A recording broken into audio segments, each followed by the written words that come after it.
Live from the Dunkin Latte Lounge. You're looking at it. Welcome to our virtual Dunkin Latte Lounge. My name is Maxwell. It's Crystal Rosas. And we got NEZZA in the building. Round of applause. Thank you, guys. Welcome to New York City, where it is significantly colder than it is Definitely in California. snowing. My first snowfall. No, it is. This is one of my favorite cities in the world, and the fact that I've never been here during snow is a problem. So I'm excited to be here. Yeah, you might be slipping around in your sneakers, but you're all good. How are you feeling from last night? Because you had a show at Mercury. Yes, I did. It's unreal still. I was up till 5 a.m. watching videos. Wow. Yeah. New York had energy like no other. Yes. Definitely need to come back. They were screaming. I mean, screaming. There was a point where I had to cover my ears. Yes. But no, it was amazing. I can't wait to be back. Yeah.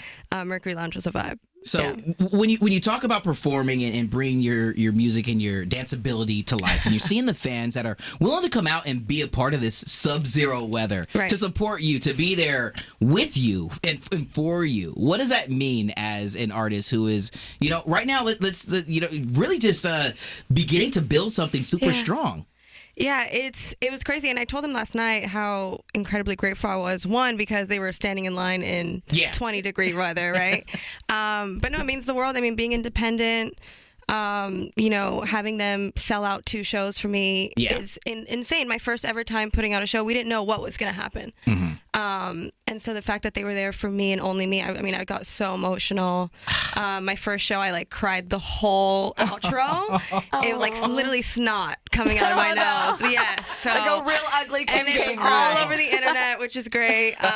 No, but it's incredible. I have the best fans in the world, man. I tell them every day. They rock with me for everything, and I'm just so blessed. Yeah. Not only the best fans, we can't ignore your dad. My dad. My dad's here. Yeah. No, my dad's my biggest fan, yo. We're like this. So. How cool is it that you get to have your dad here to experience this journey that you're on? I'm not missing it. I'm not missing one show. So he flew. I was like, okay, come through. You're rolling. Come through, yeah. When you have that support system, and there are several times that, we're going through the rockiest of times, and to be able to look over to someone who has, your whole heart in their hands, and vice versa, to create from that space. How does that come through in the music, and how does that allow you, to really let that part of who you are, pump through the speakers when we're listening to your music? Yeah, I feel like Club Solita especially was that outlet for me. Yeah. Where I found that self-love because I did not have it prior.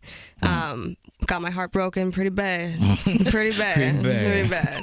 And so that's how Club Solita was formed, and it was just writing it out. It really does heal. Writing, even if you're not writing music, I recommend just writing in a journal. Yeah. I have a journal next to my nightstand that I write in for 5 minutes every night. Okay. And it's really soothing, man. I recommend it. Yeah. Well, I also want to congratulate you because you're breaking into a space where there's not a lot of girls like us out here, Latinas that are, speaking the language out here, putting on for our people. Yeah. So how important is that to make sure that, people that are growing up watching you do what you do can also see how passionate you are to get our culture out there? Yeah. I want to be a role model for, the girls that, probably didn't have Barbies that look like us growing up, you know what I mean? And probably didn't have girls that look like us on the TV screen in the spotlight. And for me, I had one, and that was J-Lo, you know what I mean? So I feel like I just want to be that, and bring that performance back, have people dancing in their rooms with the hair, hair brushes, how J-Lo had me, doing it. Exactly. No, but la cultura is everything. I'm super proud to be Latina, Afro-Latina. So excited. To think about how you are impacting not only the culture but the world over, and you're sharing your true you when you're thinking about, and you have your eyes closed and you're thinking about that moment when you were singing Into the Hairbrush. There was hella hair still stuck in the brush.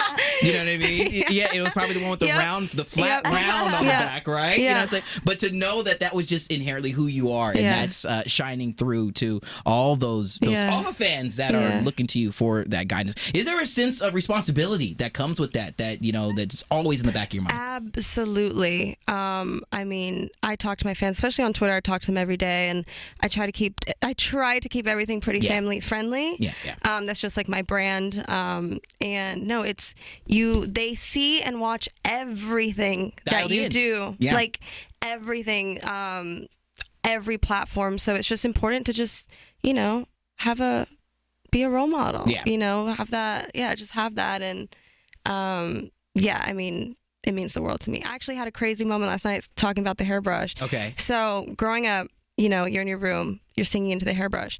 Usually the city that you scream out is, "What's up, New York?" Right? New York's always the first one. Never like, really thought never about that. anything But else. yeah, it's usually it like, is. if you're like, you know, imagining it happening, it's usually New York. And last Yeah. night I had that moment. Yes. And it was crazy. Like I told the band, I was like, I got to scream, "What's up, New York?" I've been dreaming this since I was like I've been 5. dreaming, yeah, literally since I was 5. So last night we had that moment, and it was surreal, man. Take those moments, live in those moments. You deserve those moments. Thank you. For sure. And you were talking about how you have so many people watching you on different platforms. Now Max knows I only watch YouTube. She's only on YouTube. She doesn't even have like cable, fam. No. I'm trying to get her to watch regular TV shows. Right. She's like, what is that? Right. Never heard of Survivor. She's like, what?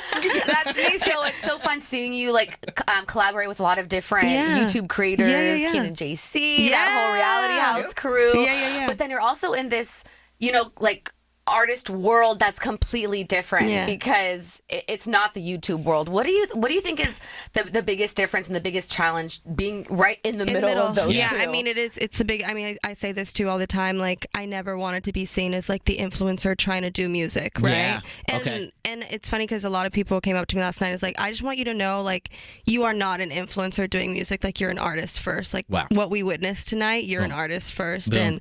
And, you know, YouTube was something that fell into my lap. It wasn't like I was going to be like, oh, I'm going to go out and be a YouTuber. But I absolutely fell in love with it and stuck with it. And I mean, I love editing my videos. It's so fun for me. But yeah, I was doing music before YouTube, and I just hope that, you know, that's always my number one love. I started out as a dancer because my parents are dancers, so it was inevitable that I was going to end up being one. Yep. And the stage is my home, man. I wanted to get into that. I mean, you that's a perfect segue. You led right into it. Dance battles. I want to know about those like barbecues, those cookouts. You know what I'm saying? You're in the bay, the sun is shining. You know what I mean? And all of a sudden, what's that song that comes on the radio that all of the family knows? It's on now. It's probably Suavemente Besame. Yeah. No. Yeah, it's probably But Suavemente. who's winning the dance battles though? Probably my dad, honestly. Both my parents, actually. My mom and dad, growing up, I kid you not, like any room that they walked into, everyone knew it was about to go down. Like, if they're on the dance floor, everyone like spreads out. Yeah. You know what I mean? Everyone like gives them their space, and they're just like the spotlight. So that was like really cool to witness growing up. I want to, I don't know if you want to chime in from the rafters, Pop, but how proud are you of this superstar that's right here before us? That, that she's living her true self, and and to know that the foundation is there. But how proud are you of the superstar here? Just last night. Yeah. Well, this is the second show that she had. The first show I couldn't stand. I was crying. Yeah. Last night I could not. I would spend the whole day. I go, okay, I'm not gonna cry. I'm not gonna cry. And I couldn't hold it anymore. So it was just so. Seeing her grow up. Yeah. And I remember doing those curls in the bathroom. He would curl my hair. To sing and trying to get it. And then all of a sudden, like, wow, look at her. Yeah. My goodness. It's just like a dream come true. And it's really emotional for me.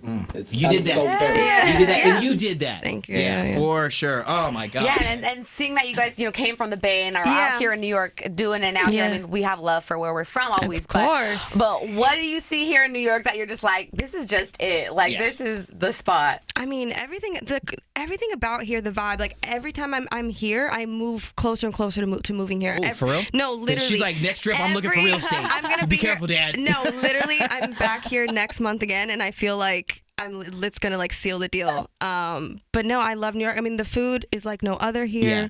I love that I can order dim sum at 1 in the morning. You say the same thing. Yeah, exactly. No, there's nothing like it. The pizza here is amazing. Yeah. Okay. And just the people, man.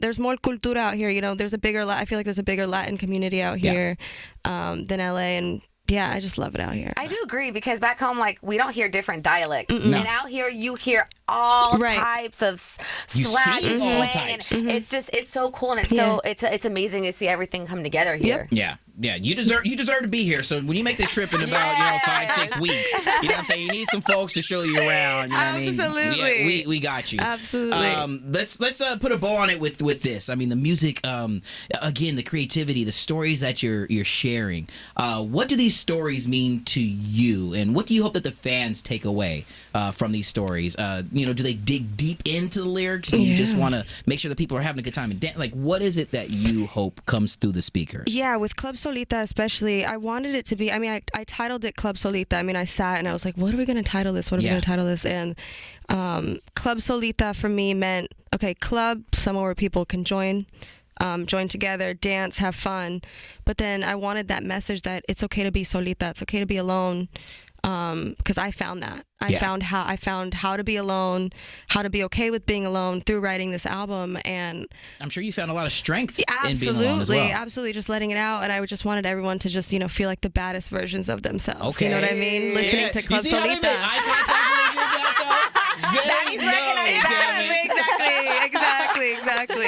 Exactly. Yes. Yeah. So yeah, that's how Club Solita was born. So now you finished your album, you're going on tour, so there's just a lot happening for you right now, and I'm happy that you said you write every night. So you're still working on things, even though you have, right? Absolutely. A lot of things in the works for this year. Okay. I think after last night we have to reevaluate the whole year, because we didn't. When I tell you we did not expect last night or LA to go the way that it did, like.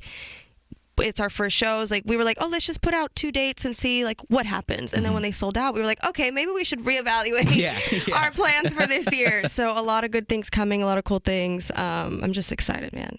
Pleasant surprises, though. I mean, not that you didn't expect it, but pleasantly surprised to see that you were able to connect that way. Oh, God, dude, that's great. It's a good feeling. It's a good feeling. You deserve it. Seriously. Thank you so much. You know what? Hey, let me go ahead and throw this. We got to throw this out here. We're in the Dunkin Latte Lounge here, and let's think about some Dunkin-esque stuff. We are addicted to coffee. Not even gonna lie. Can't function if we don't have it. We go through it all the time. Are you the same way? Are you a coffee person? Believe it or not, I'm not. Wow. But I'm like a matcha. Okay. What's your order? Yeah. What is your order? Right. Okay. So like I like a matcha. Or anything matcha related, but I will add caramel into it. Oh, okay. Serious. Yep. Take a sweet. Okay. But I love coffee ice cream. Is that weird? No. Oh, that's my go-to. Oh, I love coffee ice cream. I love coffee flavored things, but for some reason, I've just never been like a coffee connoisseur. Yeah, connoisseur. There's not much of a coffee culture in California. It's starting to pop out. It's starting to pop. Yeah, you know what I'm saying? It's starting. Yeah. I remember growing up as a kid, I used to try to sneak coffee. My mom, and we just talked about this the other day on the radio. My mom called me out about this, but that's apparently my why I'm dad only like loves 5'8". coffee. Man. Oh yeah. But you grew up drinking coffee as a kid too. Yeah. In Colombia. Yeah, there it is. He knows like a solid Colombian coffee. Yeah, he knows like Good. Yeah. Dunkin'. Make sure you set Dad right with a couple of dozen. Right. Yes. We got you. All Right. right. And the matcha one, the iced matcha. Yes, please. And throw some Carl in there. We got you. Got you, girl. Well, again, I mean, this is seriously an open door policy. You're a part of our family, and to see, thank you guys. To see the West Coast come here to the East Coast, to see you appreciate the snow falling for the very first time. Just one rule as this is also my first ever radio interview, by the way. No. Oh, damn. Z100. All right. Z100. It's all downhill. Hey. It's all downhill from this point on. You done reached the top, girl. I'm sorry. Everybody else is going to be trash. Yeah, no, facts. But as I've been here in the city for a little bit, Crystal's first kind of full-on winter gave you the same advice. Just stay away from the yellow snow. Okay. Yeah, That one, no. man, Okay. yeah, and it gets a little dangerous when you step off the curb and you think that there's a snow pile there, but it's really just mushy, wet junk. Oh, you'll fall in. Yeah, you'll fall in. So Okay, just a couple of pointers as you navigate your first snowfall in New York. Yeah, I love it. You're soon going to become a resident, so you're not going to deal with that. it's Right gonna be on. fun. Got a new Go neighbor out ahead. here. Yeah, man. Come on. Thank you now. so much, NEZZA, for hanging out with us. Thank Putting you. on for us Latinas, really doing the thing. Z100, the Dunkin Lounge, Maxwell and Crystal, and you're gonna be back. Yeah. Absolutely. We I'll got be you, back. girl. Yeah, we're gonna go apartment shopping. All right? Yeah, for sure. And that's a wrap. To see more videos like this, check out DunkinLatteLounge.com. And if you're posting on social, use the hashtag DunkinLatteLounge.